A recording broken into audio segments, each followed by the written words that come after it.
Have you ever wondered what games you should keep or you should lose? Find out here at Purge Reviews. Groundhog Day is a popular American holiday where the groundhog looks up and sees a shadow and tells you we're going to have more spring or more winter, I suppose. This game in particular is based off of the popular Bill Murray movie about a guy who has to relive the same day until he learns the correct path to go down.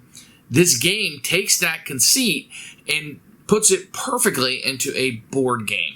The players will work cooperatively in order to get enough hearts out, i.e. you want the day to be as perfect as possible and you score X amount of hearts or points, if you will. You'll be doing that by making the wrong days early in the game until you get enough cards collectively in your hands in order to play down and win the turn, if you will. But if you wait too long to do it and to make your move, then you're going to run out of time. There's a little bit of luck in getting the right cards in your hands, of course, but the players kind of have to, without telling each other what they have in their hand, be able to play those out like, okay, we can do this, we can do that, without open communication. It can be a little bit tricky as you're going through. But it is fun if you look at the artwork and kind of the stories being told, how you go through each day, which is a round of the game, and it plays really, really quickly.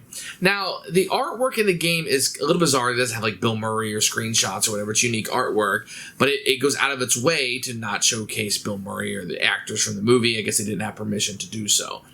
With that said, I feel like it has a little bit of charm to it, and the game itself is a light cooperative game, rather unique compared to the other cooperative games. You know, a lot of people just copy Pandemic, where it's like, okay, the players will do this, and then the board will fight back over here, and now the players have to determine to go after their goals or to kind of clean up the board a little bit. That's the classic Pandemic cooperative game to me, which a lot of people have copied. This one does something completely different. We're trying to get these cards in order, but when you start out the game, you don't have the cards to win. You don't have all of them. They're not even in the deck. They're face up, and you kind of have to play cards to grab those and put them into the deck. And then you hope that as you play the rounds that you collectively have enough cards to accomplish the goal. It's very, very neat conceit. This is one of those games I really feel like flew under the radar, and it's a little bit better than what a lot of people are going to give it credit for. Now, it's not going to blow your socks off or be the next great game for your game night, but it's a really fun game and one you can pull out on Groundhog's Day every year and have a great time with. This was a keeper for us. Here's Groundhog Day by Funko Games, a nice little square box. You can see the groundhog is clearly on there. You open it up, you're going to get a little board that will flop out. Now, this is going to tell you where the cards are going to be set and the rounds of the game. You're going to have a rule book, which we'll take a look at in a few minutes. You're going to get a little digital clock that really doesn't have any purpose in the game too much. You're going to get these nice little cards here. They're not the greatest cards, I'll be honest with you. They're really not. But you know, this is a mass market game. But you can see the artwork. You won't see any familiar faces. Like, there's Bill Murray's hands, I guess. But you can see what you need on there. It's pretty easy to see. I do wish they were a tad bigger and a little bit better quality. And this is probably the worst component and the one you use the most. Here's a sand timer. There is an app that you can use. It's just a 60-second timer. It's not really a big deal. I do prefer it over this. But if the app ever went away or timers ever went away, here you go. Then you're going to get a bunch of these scoring little tiles. These are actually pretty good quality. As you can see right here, they have different numbers on them. They're made to look like the alarm clock. And they're going to have your little mover that will keep track of your rounds. Looks like it's something that would be in a hobby game, actually. How it's stickered on both sides. It's a little groundhog. Actually, the components are pretty good. Only the cards let us down a little bit. But it's a mass market game that's super cheap.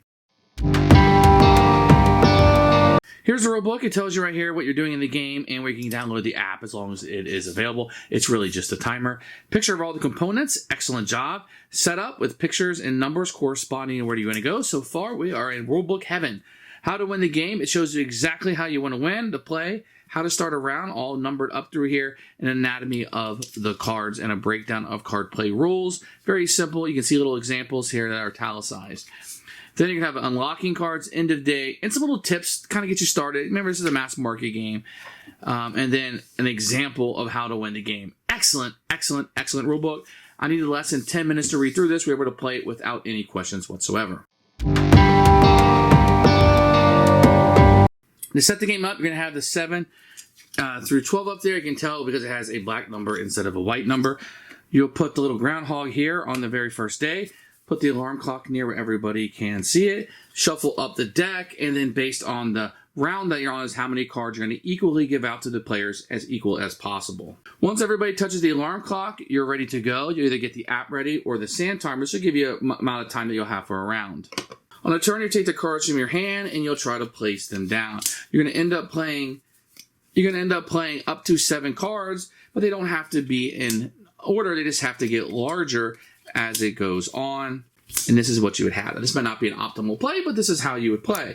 Then you would count up the number of hearts. 2, 4, 6, 7, 8, 9, 10, 11, 12, 13. You're going to put the number 13 out, just showing how many hearts you had. It's a really bad first play. Right here, this one says unlock, play in the band, the 11. So this would go into the deck. All of the cards that were not played last turn go back in the deck. You shuffle them up. You move him around. And this time, instead of dealing out 24 cards, you're going to deal out 22 cards. Then you do the same thing again. You're going to be playing cards out. These cards don't go back in the deck. And you'll be playing cards out, hoping that you're able to amass a larger number. And then you count up the numbers. So 4, 5, 6, 7, 8, 9, 10, 11, 12, 13, 14, 15, 16, 17, 18. And then you would put the 18 out. If this number wasn't higher than a 13, then you would lose the game and have to restart it over. Then you'd pick up, once again, whatever cards were here. Put this back in, any cards not used, and you continue to do the same thing.